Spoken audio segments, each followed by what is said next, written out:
com certeza, devido à chuva, dando preguicinha na galera, né? Bom dia a todos, bom dia aos guerreiros que levantaram cedo.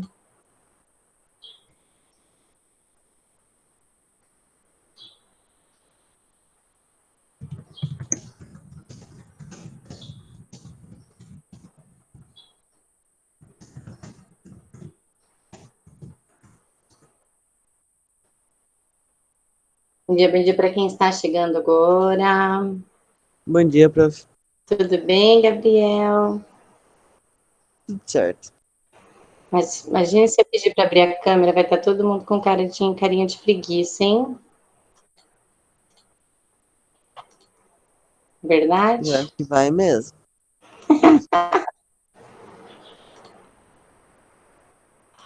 Todo mundo com cara de nhaca? Bom dia, Gabi. Dá só mais uns 2 minutinhos, tá?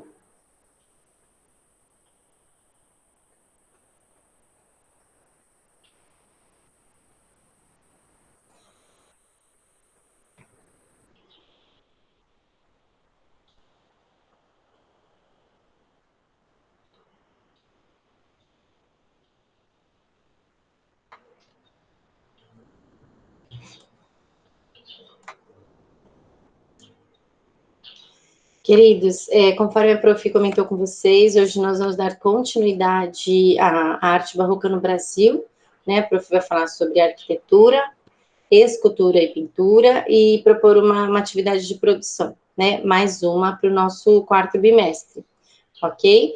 Que provavelmente acredito que nós vamos começar em sala essa produção e aí finalizar finalizar durante a semana para postagem no nosso grupo. Certo? Eu vou espelhar a apostila para vocês. Opa, foi no lugar errado. Qualquer dúvida pode me chamar. Deixa eu só abrir a apostila aqui.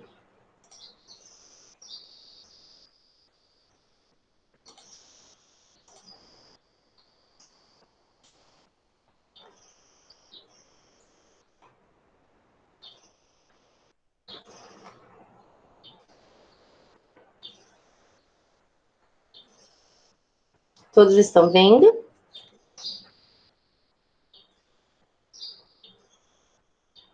Sim. Sim? Então tá, obrigada, meu amor. Então, falando, né, sobre a prof, deixa eu falar um pouquinho sobre a arquitetura, né? Pelo fato da colonização ter ocorrido em momentos posteriores das demais regiões, Minas Gerais é considerada a menina dos olhos da metrópole e não teve que mexer na estrutura das suas igrejas. Nesse estado, as igrejas construídas naquele momento foram erguidas sob forte influência rococó. Como eu havia falado, o rococó foi um movimento paralelo ao movimento barroco, paralelo no sentido cronológico, porém foi um movimento ornamental, um movimento decorativo. Ele não foi um movimento crítico, não foi um movimento de resgate dos fiéis, não foi um movimento de antropocêntrico, um movimento teocêntrico, muito pelo contrário, né? Ele foi mais um movimento estético, tá? E até hoje são visitadas por inúmeras pessoas. Essas igrejas traduzem o momento da fase de ouro no Brasil e constituem um acervo cultural, artístico e histórico para o Brasil, o qual merecem todo zelo e cuidado por parte da União. Com seu relevo ímpar, as cidades mineiras possuem o atrativo de terem sido os primeiros centros sociais totalmente urbanos. Por pouco, quase esse patrimônio foi lama abaixo então, com a queda de Mariana, desastre que marcou o Brasil. Muitas cidades se viram ameaçadas com a improbidade de mineradoras e o descaso do Estado na verificação e manutenção das barragens próximas às cidades de Ouro Preto e Diamantina, que são patrimônios da humanidade, dada a importância histórica dessas cidades. A arquitetura mineira de relevância desse período é basicamente religiosa e com característica maneirista no desenho de suas plantas, como é o caso da Catedral da cidade de Mariana. Fachadas com planos disjuntos e espaços internos dominados pela talha, formando um decágono, mostram certa originalidade na matriz do pilar em Ouro Preto. No entanto, a originalidade está mesmo na Igreja do Rosário. Logo aqui eu já mostro para vocês, tá? O Santuário do Bom Jesus, que é essa daqui, essa imagem que ela é arredondada, é diferente um pouquinho de tudo que a gente vê aqui em Campo Grande. Nós temos algumas igrejas com características barrocas, tá? Assim como características também da Idade Média, que são igrejas que têm paredes largas, igrejas de pedra, com pedras, né? Ok? Igrejas católicas, tá? O Santuário de Bom Jesus do Matozinho é outro importante patrimônio arquitetônico do Barroco Mineiro. Sua fachada principal é toda elaborada em pedra-sabão, que é esse material, é um dos materiais mais utilizados na produção artística do Barroco, né? Além da madeira. Considerada patrimônio da humanidade, é nessa igreja que se encontra um dos mais importantes conjuntos de peças escultóricas de Aleijadinho. Com uma fachada composta de uma parede ondulada e torres cilíndricas recuadas, possui ainda um orifício na parte superior, formada por 3 arcos. Essa edificação foi desenhada pelo pai do Aleijadinho, porém o projeto foi alterado por Francisco de Lima Cerqueira, que junto com o Aleijadinho se tornariam os nomes de maior envergadura na arquitetura barroca no Brasil. É de ambos o projeto da igreja barroca mais conhecida no Brasil, a Igreja de São Francisco de Assis, que fica em Ouro Preto. Agora, sobre a pintura e a escultura no barroco brasileiro. Possivelmente, um sistema profissional parecido com a de guildas era utilizado no Brasil até o começo do Império. Todavia, não se sabe ao certo qual a hierarquia social do artista naquele momento. Por exemplo, quando a gente fala em hierarquia social, a gente entende que existia uma escola, assim como a Europa, né? Existia essa questão de passar, na verdade, conhecimento um para o outro, e tinha esses grupos de artistas. Aqui no Brasil, a gente não tinha esse conhecimento, quem passou para quem ensinou quem, né? A gente sabe de artistas autodidatas que tinha, tá? Então, a gente sabia assim, ó, nessa espécie de guilda, o artista mais habilidoso, mais velho, tinha o papel de tutor dos jovens artistas. Então, ficava a encargo dele o ensino desses aprendizes, assim como a análise das obras produzidas na guilda. Depois do mestre vinha o oficial, uma espécie do melhor aluno, que ainda não possuía a responsabilidade e a envergadura necessária para fazer as obras de grande porte. Logo após vinham os aprendizes, que faziam todo o trabalho braçal do ofício, desde preparar a tela até moer o pigmento, até organizar o espaço do ateliê. Por fim, ficavam os escravos. É importante lembrar que no Brasil o trabalho manual sempre foi menosprezado pela elite, tá? Ele nunca foi valorizado. Os trabalhos manuais, como pintura e escultura, estavam a serviço da arquitetura, e sua última a serviço da igreja. Então, tanto a pintura quanto a escultura cumpriam um papel de cenário para validar o discurso de grandiosidade já transposto na arquitetura do período. Assim, cabe dizer que a arte barroca no Brasil foi basicamente narrativa. A arte cumpriu o papel didático de explicar a origem do mundo e da criação do ser humano, bem como discursos sobre a fé, tendo como fonte de história o Antigo Testamento. Então, se a gente parar para analisar cronologicamente a história da arte, a nossa história da arte estava comparada à arte na Idade Média, que tinha essa função didática, tá? Então, assim, nós estávamos, cronologicamente falando aqui, tá? Brasil, nós estávamos comparados com a Idade Média, se a gente pensar em Europa, tá bom? Uma arte didática, uma arte nesse formato narrativo. As linguagens artísticas também foram usadas para retratar a vida de Cristo e suas pregações. Nas pinturas, houve a valorização das histórias sobre os milagres, a paixão e a ressurreição, além do destaque de características fundantes que diferenciam o cristianismo do judaísmo. A arte foi utilizada também para retratar e criar rostos da história religiosa, desde autoridades da igreja, como papas e bispos, até retratos de mártires, santos, santas, padres, freiras, além de imagens de Jesus e sua mãe. Fica claro, portanto, que quem financiava a arte local nesse período era a Igreja Católica, tá? Aí, por isso que eu falo dessa associação com a Idade Média. A pintura e a escultura ajudavam, assim como na Europa, os clérigos locais a catequizar as pessoas. As imagens cumpriam um papel didático e eram mais diretas do que textos, Como já sabido, boa parte dos fiéis não era letrada e, portanto, cabia ao discurso falado e visual, a função da manutenção da fé. A pintura barroca no Brasil, ela é figurativa. Na maioria das imagens pictóricas prevaleciam os elementos simbólicos que equivaliam a frases ou textos longos. A significação das imagens que mostravam santos, seus atributos e instrumentos, assim como sua angústia, era de domínio da maioria da população. A técnica utilizada na maior parte dos trabalhos foi a têmpera ou óleo sobre tela, ou chapas de madeira. A talha, que é aquele entalhe em madeira, né, que o Aleijadinho também trabalhou, assim como outros artistas, também se fazia presente. Aqui nessa tabela que mostra alguns principais artistas que se dedicaram a essa linguagem pictórica, tanto a pintura quanto a escultura, tá? Aqui tem alguns nomes e o estado ou a cidade onde eles atuaram. Protati, é preciso decorar? Gente, é só nível de conhecimento, bom? Que a gente entender que o barroco, ele saiu um pouquinho do âmbito Minas Gerais, tá? Lá tem o maior peso pelo fato da localização geográfica, tá? E é onde tem a maior produção do barroco no Brasil mesmo. A pintura já estava em quase todo o território brasileiro no século XVIII.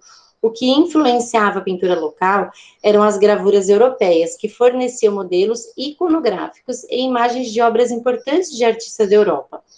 Uma vez que não havia no Brasil escolas de arte, essas gravuras forneciam o básico para os artistas locais, que faziam as devidas traduções regionais para os temas. Todavia, esse acervo de material de impressão era heterogêneo, de diferentes épocas, regiões, autores e estilos. Isso viria a contribuir para a formação de um barroco não homogêneo, porém com perfil mais dinâmico e sem uma possibilidade de estudo pelo prisma estético formal.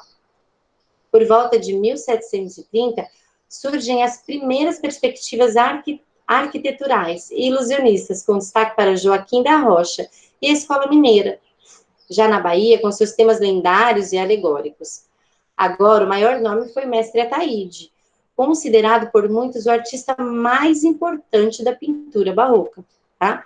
Aqui tem um fragmento de uma pintura do mestre Ataíde, e aqui tem um fragmento de um azulejo português. Outro ponto importante para a pintura foi a influência da azulejaria pintada, importada de Portugal, que foi extremamente utilizada em conventos, igrejas, casarios barrocos no Brasil. A azulejaria colorida virou um costume no Brasil a partir do século XVIII. Porém, com o fim desse século, a cor azul predominaria nas peças de cerâmica, com uma redução de formato e um acabamento ornamental, mais que requintado na moldura.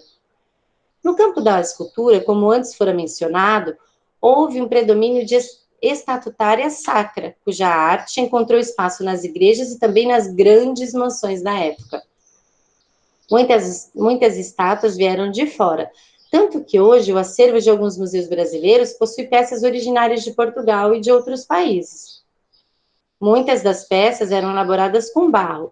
São João Gonçalo Fernandes, as primeiras peças de barro cozido, que datam curiosamente do século XVI e chegaram até a contemporaneidade. A modelagem e as demais técnicas executadas com argila tiveram grandes contribuições dos indígenas, tanto na pintura como nos pigmentos utilizados. Já em meados do século XVII, os jesuítas dariam prioridade à madeira, que para eles possibilitava a execução de peças mais soltas, dinâmicas e não compactadas.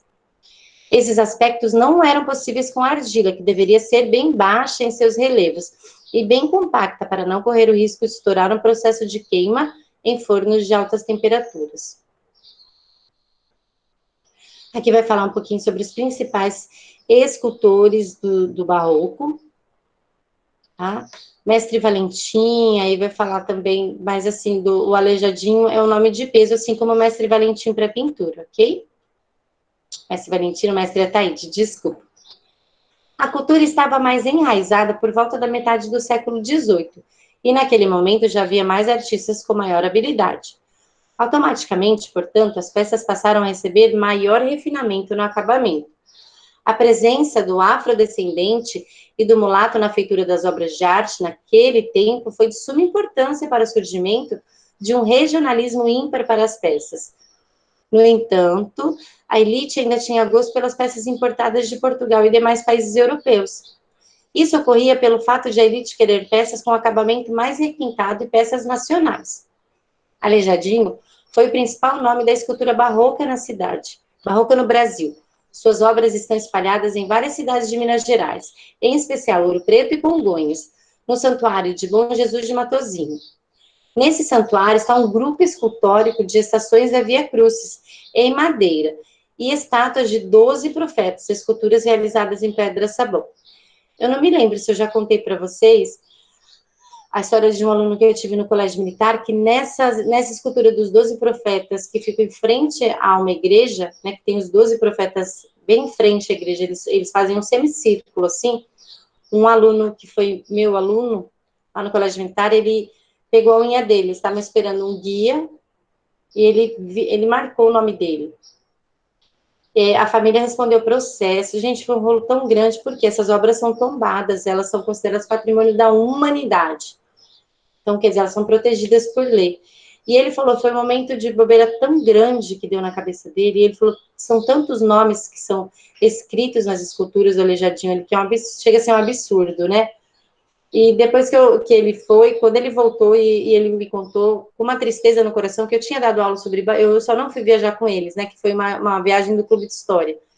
E ele voltou tão triste, ele falou, eu fiquei tão triste com o que eu fiz e tão envergonhado, que foi um momento de bobeira. Nós estávamos esperando o guia, né, da viagem, e eu encostei ali e escrevi com a unha o meu nome, numa escultura de Aleijadinho. Então, assim, foi bem triste a situação. Inclusive, responderam o processo, foi para a delegacia, foi um rolo imenso. Né? Então, assim, a gente tem que tomar cuidado com tudo que é tombado, tudo que é protegido por lei, né? Que é processo, né? É uma obra de arte, pensa, escrever numa pintura, numa escultura, é bem triste. Tá, vamos agora ler um pouquinho sobre o azulejo para a gente ir para a atividade, ok? Até aqui tudo bem? Alguém tem alguma dúvida? Quer comentar algo? Não? Então vamos lá. Azulejo barroco. O azulejo foi um investimento muito usado na decoração para recobrir paredes interiores e jardins no período barroco. Então, as cenas ganham estatuto teatral e as molduras de caráter exuberante chegam a ter quase tanto peso quanto as cenas centrais, que envolvem cenas bucólicas, mitológicas, religiosas, bíblicas, marianistas, de caçadas, do cotidiano cortesão e alegóricas. Vão proliferar os côncavos e convexos cacheados, flores, frutos, cartelas, volutas entrelaçadas, baldaquinos, efeitos ilusionistas arquitetônicos, balaústras e as chamadas figuras de convite. A palavra em si, azulejo, tem origem no árabe, azalej, ou, aí fala aqui todo em árabe, mas a prof não vai pronunciar, que eu vou errar com certeza, que significa pequena pedra polida, e era usada para designar o mosaico bizantino do Próximo Oriente. É comum, no entanto, relacionar-se o termo com a palavra azul, tá? Por isso, azulejo. Grande parte da produção portuguesa de azulejos se caracteriza pelo emprego maioritário dessa cor, mas a real origem da palavra é árabe. Durante os 2 primeiros quartéis do século XX, a azulejaria revivalista ocupou um espaço importante, sendo numerosos os painéis do pendor historicista e folclórico produzido durante esse período.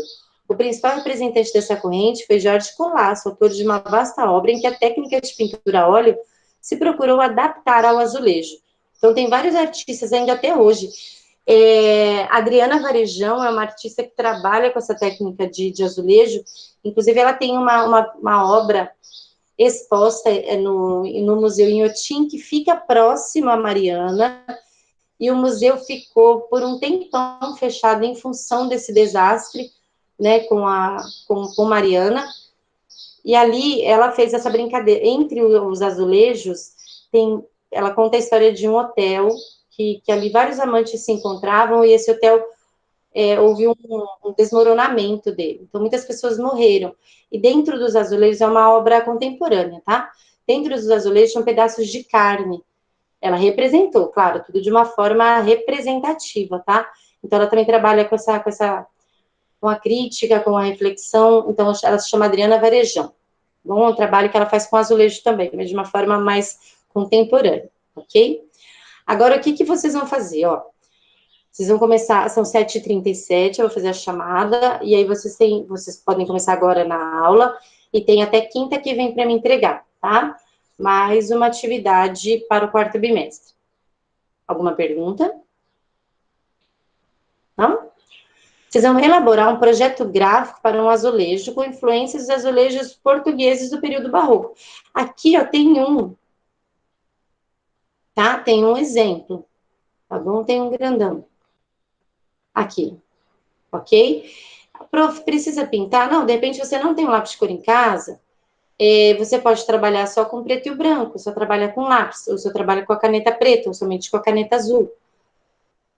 A ideia é essa decoração portuguesa, busque essa referência, essa influência, tá? Aqui tem, não sei se vocês conseguem ver rostinhos de anjo, tem muito arabesco. O que é arabesco? São esses detalhezinhos assim, ó, não são florais, né, na verdade, são de plantas, mas são esses circundantes que a gente fala no desenho, tá?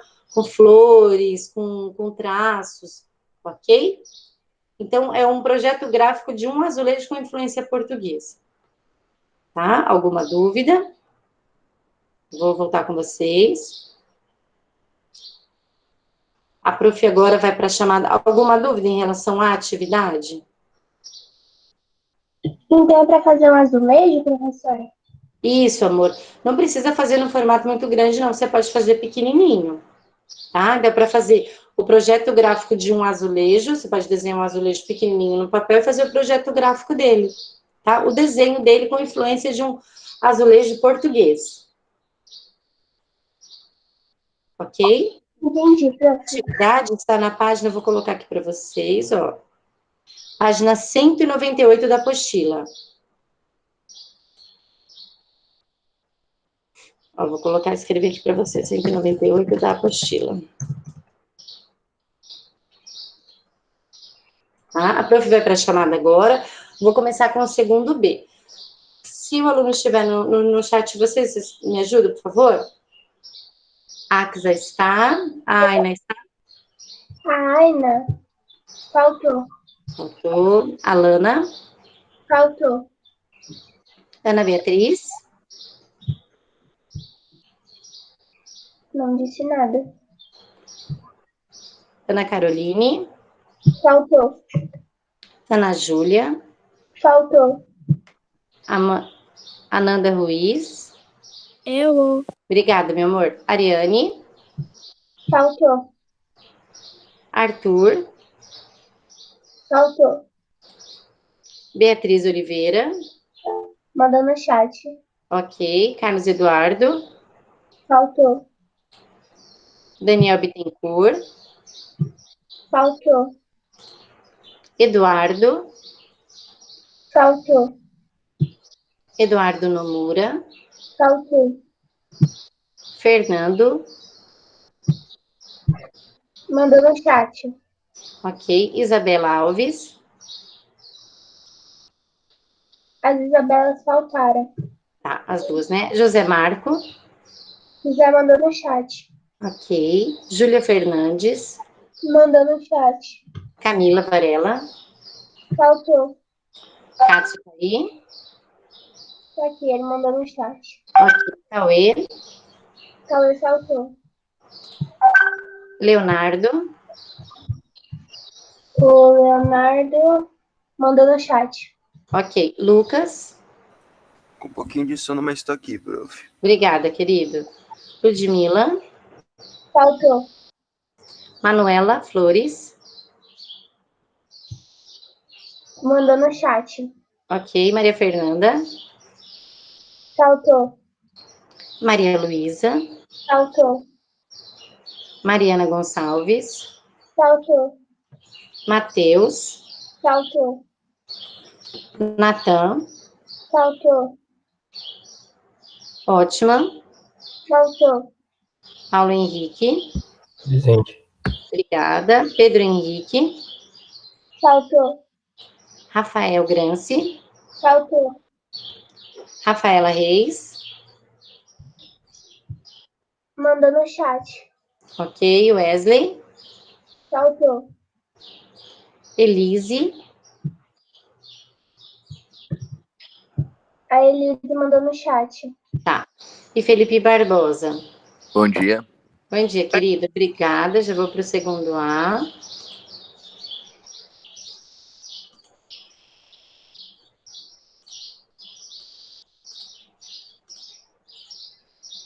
Ana Luísa.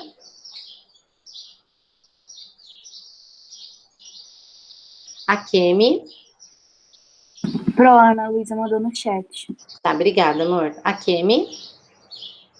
Faltou. Alessandra. Faltou. Alexandre tá aí? Aqui. Lê. Ana Júlia. Faltou. Ana Luísa. Arce. No chat. Ari. No chat. Daniela. Presente. Obrigada, Dani. Danilo. Presente. Obrigada. Emily Barbosa. Faltou. Emily Zanuncio, faltou. Faltou. Felipe Correia. Faltou. Felipe Oshiro. No chat. Fernanda.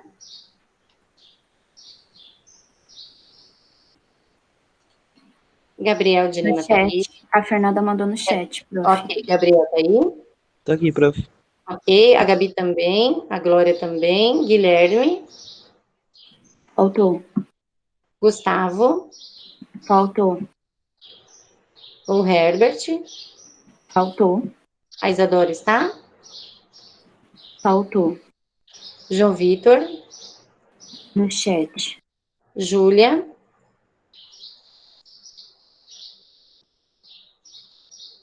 As duas Isadoras faltaram, né? Sim, prof. Tá. A Júlia. No chat. A Juliana. Faltou. Larissa.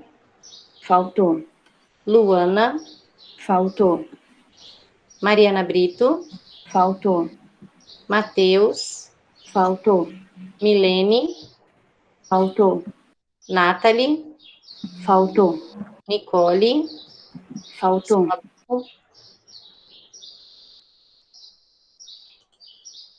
Rafael. Faltou. Rodrigo tá aí. Sérgio. No chat. Vitória. Faltou. Yasmin tá aí. Tô aqui. E a Nicole. Meu amor, e a Nicole Matos. Faltou. Ok, vou estar com vocês. Ok, queridos. A prof quer saber se tem alguma dúvida. Eu vou ficar com vocês aqui até dar o horário, tá? Se vocês quiserem já começar a fazer o azulejo, tirar alguma dúvida, fique à vontade. Prof, o prazo dessa atividade vai ser quinta ou domingo? Até quinta, coração. Até quinta que vem.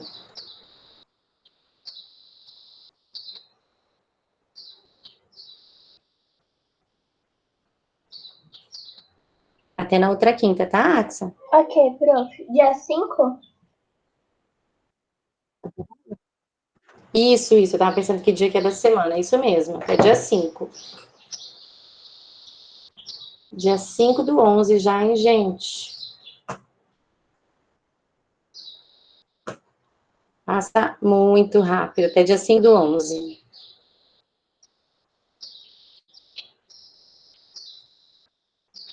Passa rapidão. E vocês vão voltar semana que vem?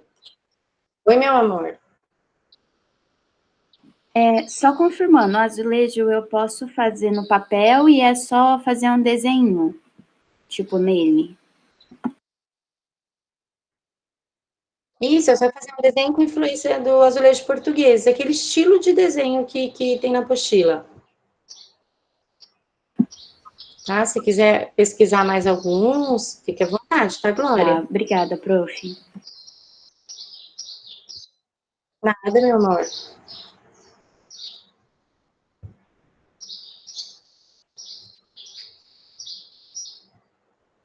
O que você está achando das voltas às aulas presenciais, né?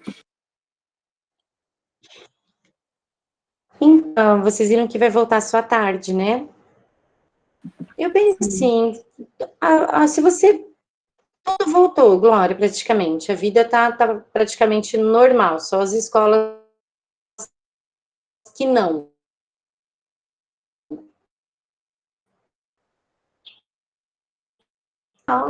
Eu tenho atendido os alunos. Lá é Fundamental 1. Então, eu penso assim, atendendo aos planos de biossegurança, tinha, mas tem que cuidar a questão dos casos. Se aumentar, aí ver que esse esqueminha tem alguma coisa errada. Entendeu, meu amor? É observar. Porque tudo voltou, né? Então, por que a escola não voltaria? Agora é só observar o número de casos. Eu ouvi ontem de uma mãe, que eu trabalho dentro do Hospital São Julião, né? Ela falou que ela trabalha dentro da enfermaria. Ela falou que alguns casos já aumentaram, mas assim, não é o que a mídia mostra. Então, a gente tem que observar. Vamos ver. Mas aí eu não vou ver vocês, né? Porque são só aulas à tarde que voltam, pela manhã não. Mas eu acho que é aos pouquinhos mesmo que tem que voltar as crianças. Não são no máximo 6 crianças por sala. E são as crianças com dificuldade que nós estamos atendendo. Então, tem dado certo. Né? Mas vamos ver. Temos que observar. É tudo novo, né? Realmente, né? Melhor tentar. É. Eu observar coração. Só quem assim, tem. Então, assim, hipócrita, porque a escola não. Então,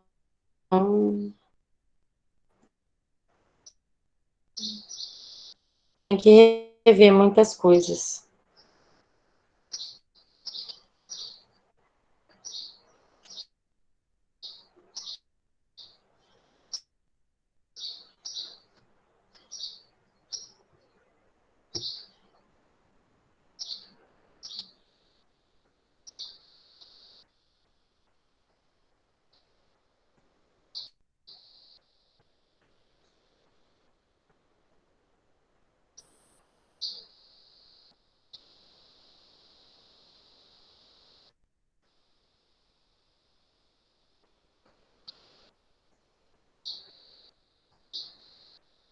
Vocês estão me escutando? Sim. Tá travando um pouquinho, prof. Às vezes você tá falando assim, daí do nada para, daí depois volta.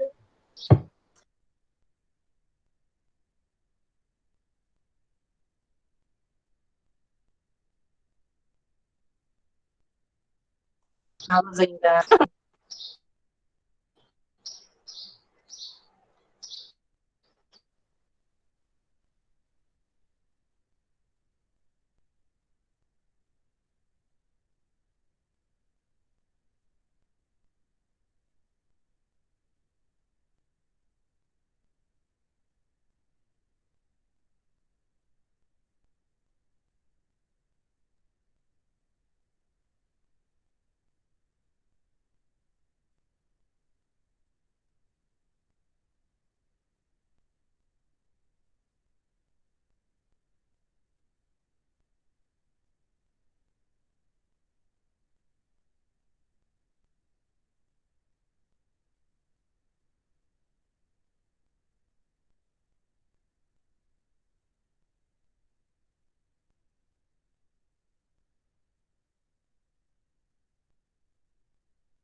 Amorecos, a prof vai desligar a gravação, tá? Se vocês quiserem já ir para outra aula, faltam só 5 minutinhos. Aí vocês enviam para a prof o desenho até quinta que vem, tudo bem? Qualquer dúvida pode me chamar, tá? Ó, beijo no coração, bom final de semana, fiquem com Deus.